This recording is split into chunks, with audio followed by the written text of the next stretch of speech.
Hello दोस्तों, आप सभी का स्वागत है मेरे चैनल AVK गुरुजी वर्ल्ड में। आज हम देख रहे हैं बहुत ही महत्वपूर्ण प्रश्नों की सीरीज जो 7/1/2021 को पूछे गए प्रीवियस ईयर के क्वेश्चन पेपर है जो NTPC द्वारा पूछे गए थे। ठीक है, आज का पहला प्रश्न है, दुनिया का सबसे व्यस्त समुद्री मार्ग कौन सा है? बताइए, दुनिया का सबसे व्यस्त समुद्री मार्ग कौन सा है? तो इसका सही आंसर हो जाएगा ऑप्शन नंबर डी, उत्तरी अंटार्कटिका समुद्री मार्ग। ठीक है, विश्व में सबसे अधिक व्यापार किस मार्ग से किया जाता है? तो विश्व में सबसे सर्वाधिक व्यापार किया जाता है जल मार्ग द्वारा। किस मार्ग द्वारा किया जाता है? जल मार्ग द्वारा व्यापार किया जाता है सबसे अधिक। ठीक है, विश्व का सबसे व्यस्त नहर कौन सा है? विश्व का सबसे व्यस्त नहर जो है कील नहर है। कौन सा नहर है? कील नहर है। ठीक है, विश्व का सबसे व्यस्त नदी कौन सी है? तो राइन नदी है। ठीक है, राइन नदी है, याद रखिएगा। ठीक है, ये सभी प्रश्न आपके NTPC में पूछे गए हैं। इसी प्रकार देखिए 59 का, यदि किसी समभुज त्रिभुज की प्रत्येक भुजाओं को 3 गुना कर दिया जाता है तो नए समभुज त्रिभुज का क्षेत्रफल कितना होगा? तो इसका सही आंसर हो जाएगा ऑप्शन नंबर डी, प्रारंभिक क्षेत्रफल का 9 गुना हो जाएगा। याद रखिए, ये सभी प्रश्न आपके NTPC में पूछा गया जो 7/1/2021 को पूछा गया है। वीडियो कैसा लगा कमेंट करके ज़रूर बताएं। चैनल के वीडियो के लास्ट तक जरूर बने रहें। नेक्स्ट प्रश्न है, अगस्त 2019 तक प्राप्त जानकारी के अनुसार घरेलू और विदेशी पर्वतारोहियों के लिए हिमालय को कितनी चोटियां ट्रेकिंग हेतु खुली हुई है? बताइए, इसका सही आंसर क्या होगा? 64 का। तो इसका सही आंसर हो जाएगा ऑप्शन नंबर बी, 137। ठीक है, नेक्स्ट प्रश्न है, पर्यावरण और वन के संदर्भ में WCCB का पूर्ण रूप क्या है? बताइए, पर्यावरण और वन के संदर्भ में WCC का पूर्ण रूप क्या है? तो इसका सही आंसर हो जाएगा option number A, wild life crime control bureau. ठीक है, याद रखिएगा। वन्य जीव अधिनियम किस वर्ष लाया गया है? वन्य जीव अधिनियम कब लाया गया है? वन्य जीव संरक्षण अधिनियम लाया गया है 1972 को, याद रखिएगा। ठीक है, नेक्स्ट प्रश्न है, भारत सरकार ने किस भारतीय मसाले के लिए अमेरिकी पेटेंट को चुनौती दी और उन्हें इसे रद्द करने के लिए मजबूर किया? बताइए, बहुत ही महत्वपूर्ण है। तो इसका सही आंसर हो जाएगा ऑप्शन नंबर बी, हल्दी। ठीक है, पेटेंट एक्ट भारत में कब लागू किया गया? पेटेंट एक्ट भारत में कब लागू किया गया? तो याद रखिएगा 1970 में लाया गया है। इस एक्ट को कब लाया गया है? 1970 में लाया गया है।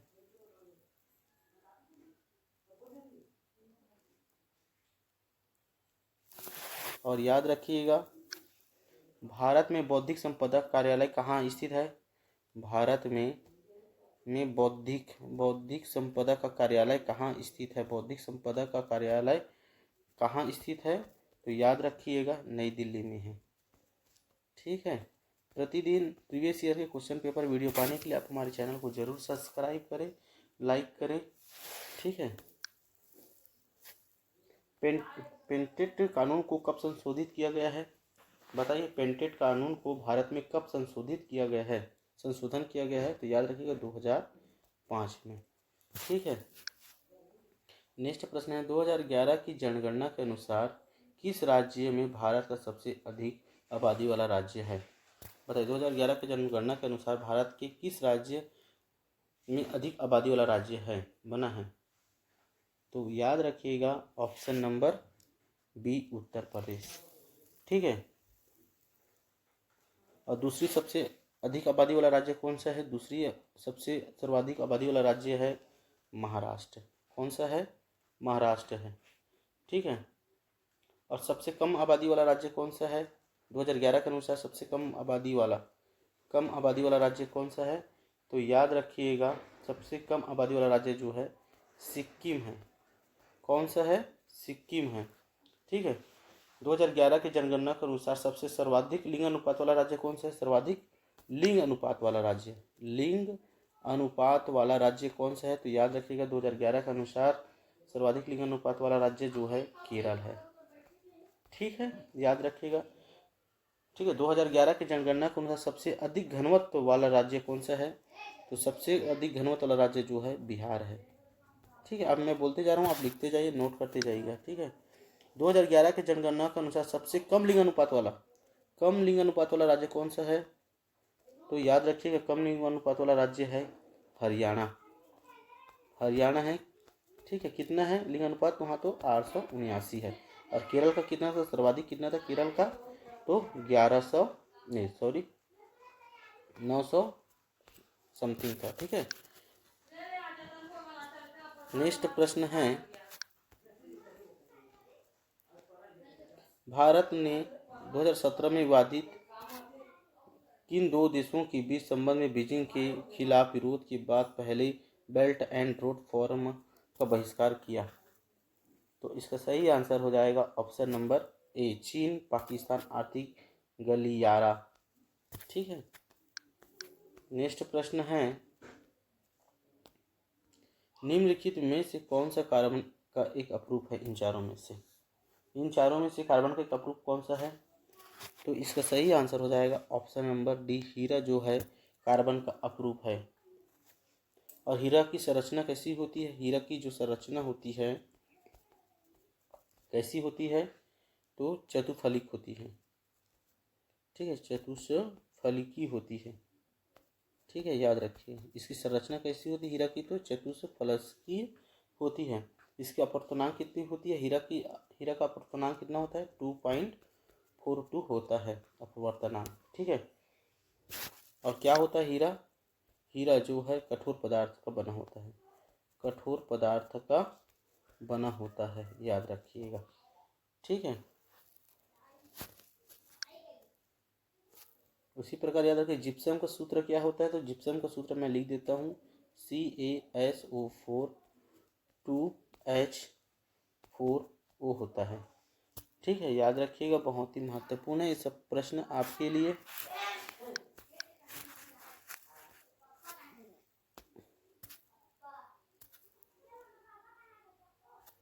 नेक्स्ट प्रश्न है, 74 नंबर का प्रश्न जो आया था वो डायग्राम बनाने वाला है। ठीक है ना, जो पेड़ गिरा कितना दूर टावर गया उसका है।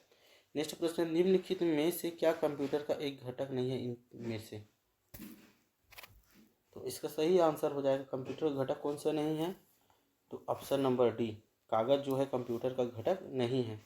ALU क्या है? तो याद रखिएगा ALU जो है ALU का फुल फॉर्म होता है अर्थमेटिक लॉजिक यूनिट। ठीक है, अर्थमेटिक लॉजिक यूनिट होता है। ठीक है, CPU का क्या होता है? CPU का फुल फॉर्म होता है सेंट्रल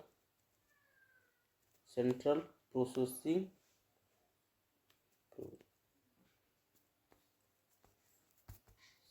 यूनिट होता है। ठीक है, सेंट्रल प्रोसेसिंग यूनिट होता है। ठीक है,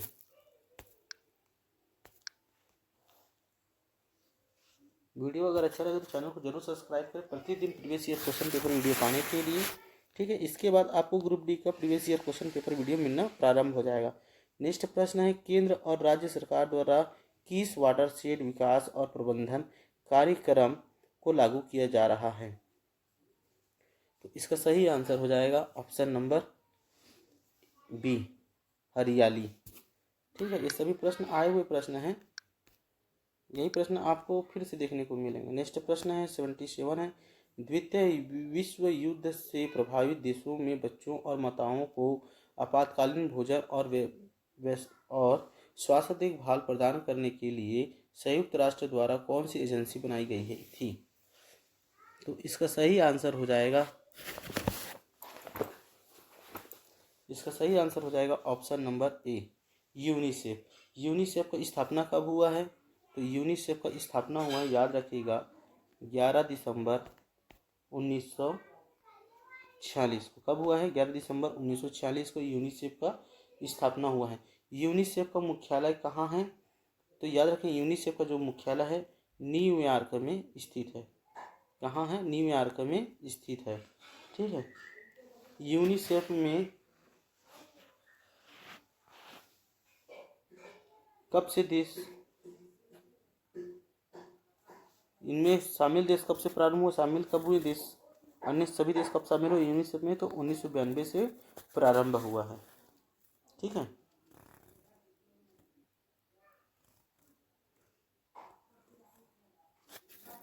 उसी प्रकार यूनेस्को की स्थापना कब हुई है? यूनेस्को की स्थापना हुई है, याद रखें, 16 नवंबर 1945 को यूनेस्को की स्थापना हुई है। ठीक है। WHO की स्थापना कब हुई है? तो WHO की स्थापना हुई है 7 अप्रैल, ठीक है, 7 अप्रैल 1948 को। ठीक है। उसी प्रकार याद रखिएगा IMF की स्थापना कब हुई है? तो 27 दिसंबर 1945 को हुई है। ठीक है, याद रखिएगा। ये सभी प्रश्न आपके लिए बहुत ही महत्वपूर्ण है। नेक्स्ट प्रश्न है, खिलाफत आंदोलन का नेतृत्व किसने किया था? तो इसका सही आंसर हो जाएगा option number A, Shaukat Ali और मोहम्मद अली ने। ठीक है। प्रथम विश्व युद्ध कब हुआ था? प्रथम विश्व युद्ध कब हुआ था? तो हुआ था, प्रथम विश्व युद्ध हुआ था 1914 से 1918 तक चला था प्रथम युद्ध। ठीक है। खिलाफत आंदोलन कब प्रारंभ हुआ था? खिलाफत आंदोलन प्रारंभ हुआ था सन 1919 से 1922 तक। ठीक है, याद रखिएगा।